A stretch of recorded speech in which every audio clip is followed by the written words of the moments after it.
Hey, welcome to another edition of the Savvy Steward. If you have not yet, go ahead and click that subscribe button. I want you to be able to catch all of my videos as soon as they come out. I don't want you to miss a minute of this great information that I pass along. Okay? So, today I wanted to talk about how to borrow against and not from your 403B account. So, if you have already subscribed to me, you have probably already seen my video, How to Become a Financial Expert. And if you have not, go back and go watch that video. Just get a little bit more background on me and how I got started. So, in the video, I said I felt like, even though other people had already felt like I was a financial expert and were entrusting me with financial questions or with their pertinent financial information, I didn't truly feel like a financial expert until recently when I borrowed against my 403B. So, if again, too, in some of my previous videos, I mentioned how I love to read and I'm an avid reader and I read every day. But one thing I'm going to read every day is the Bible.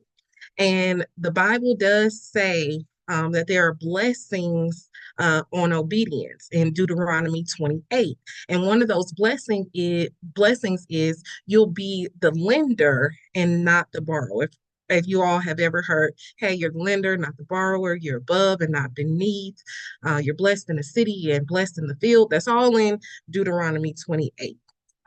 So I really wanted to just have that blessing be a part of my life, to not just be a borrower but also be a lender. And what better way than to lend to myself? I thought that was so cool. It was like a light bulb moment. Not just, and I know some people start businesses and use their savings accounts or actually just take money out. Like, instead of borrowing against, you're borrowing from. So you're actually taking money out of your retirement. But I didn't have to do either one of those things in this instance. So I just thought it was super cool that I was the lender, and I could not just lend to myself, borrow from myself, but put me in a position to actually start really considering how to start lending to others. So I'm excited about that, and that's something I'm working on behind the scenes. So, what is your 403B? Your 403B is a traditional individual retirement account or traditional IRA. And a lot of people do discuss, hey, what's a traditional IRA versus a Roth IRA? What are the benefits? So, with a traditional IRA, as opposed to a Roth IRA.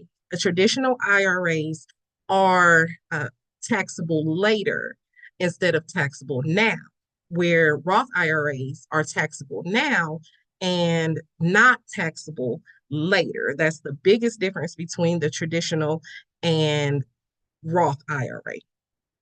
Also, there are a lot of opportunities too with traditional IRAs. I know everybody's Roth IRA, Roth IRA, Roth IRA. I have both.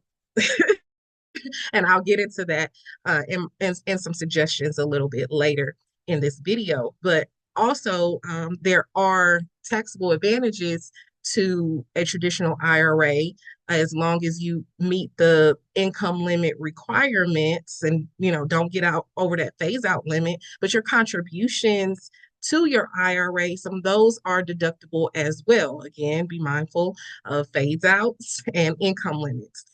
But Roth IRAs, any contributions to those are not deductible for you if you are just contributing as a personal from your personal taxes. Now, business taxes, benefits can be a little bit different. But personally, if you're just contributing to a Roth IRA, that's not deductible for you.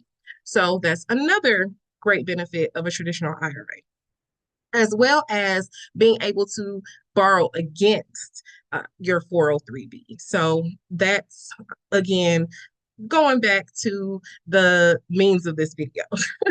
So, what are some benefits of borrowing against your 403B? So, it's basically taking a loan out on the money, not actually withdrawing the money from your 403B, but just taking a loan against it. So, they're generally very low interest rates depending on who the provider of your 403B is. The interest rates I know the first initial time I borrowed against my 403B a few years ago, it was less than 4%. I know interest rates depend on, again, who your provider is, but they're generally lower than actually borrowing from a traditional bank or another traditional lender. So definitely look into that. Also, longer repayment terms. You can go from a year to 20, like you really kind of set your repayment terms. And as long as you're paying that back, it's not going to hurt what you've already contributed or what you're continuing to contribute to your retirement account. There are also flexible payment options. You can pay monthly, you can pay quarterly, you can also pay annually on the money that you have borrowed against your 403B. And that is, of course, also not generally traditional. To pay quarterly, to, pay once a year on a loan, and again, from yourself, that's really, really a great opportunity. Also, it does not reducing your retirement balance because remember, you did not withdraw this money. You're just taking a loan against this money.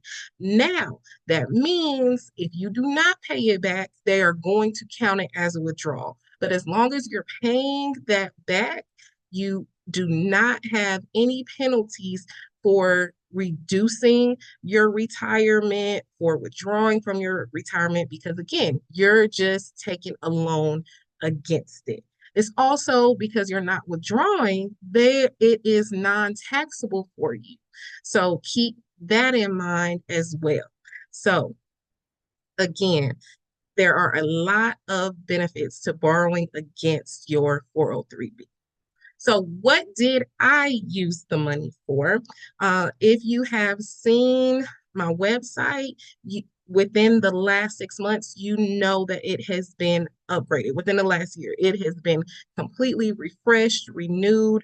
There are more products on there. It's just a very clean transition from one our first format to our current format of our website. And that has been because of the investments made from borrowing against my 403B.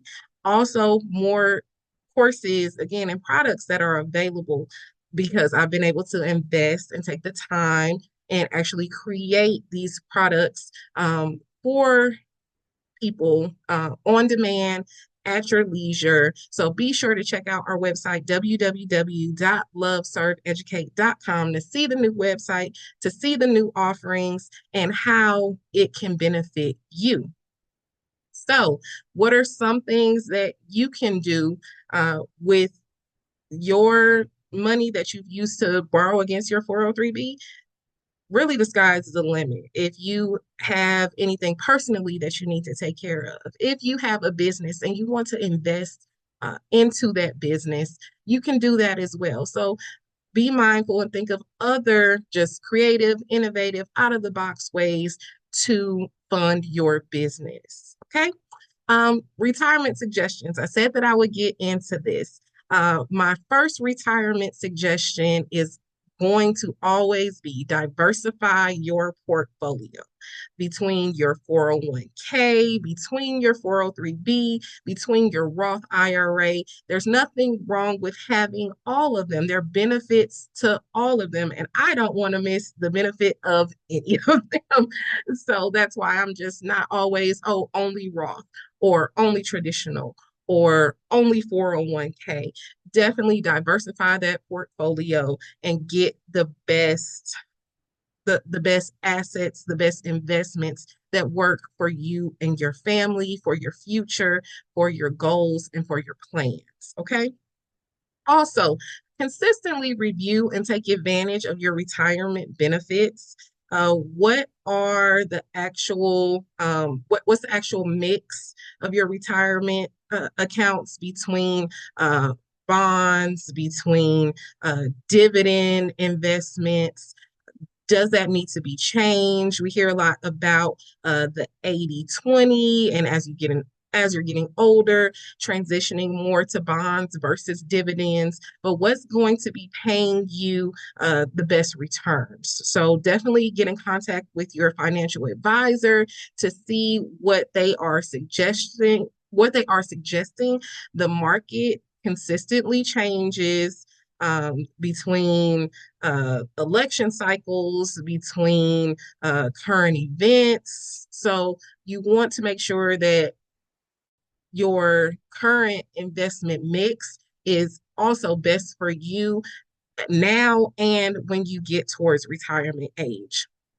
My last suggestion is going to be do not forget, do not neglect to periodically increase your contributions.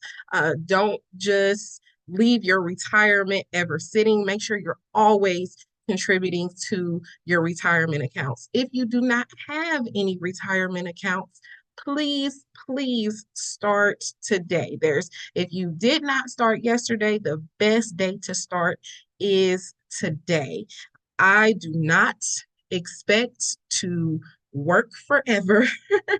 And I hope that you don't either. So the best way to prepare to not work forever is to make sure that you have the income. We see through different means of media, whether it be newspaper or social media, different things that people say about Social Security. Is it going to run out? Is there going to be enough? Don't just rely on Social Security for your retirement income and your retirement benefits. Make sure that you are also saving, putting away, and investing for your retirement, especially to my business owners. You have to put something away for your retirement. You have to have a retirement plan, a transition plan. You won't live forever. You won't run your business forever, but what are those goals and plans that you have for your business? Make sure that you are writing that down, having discussions with your accountant, with your financial advisor, with even your legal team, making sure that you have the right people around you to make sure that you are planning the best for your future and even the future of your legacies. So thank you again for watching this video. I hope you gained some great information. If you have any questions, always feel free to contact us through our website, also through email at hello@loveserveeducate.com. Don't forget to subscribe to our channel, like, comment, and share this video. We'll see you next time on The Savvy Steward.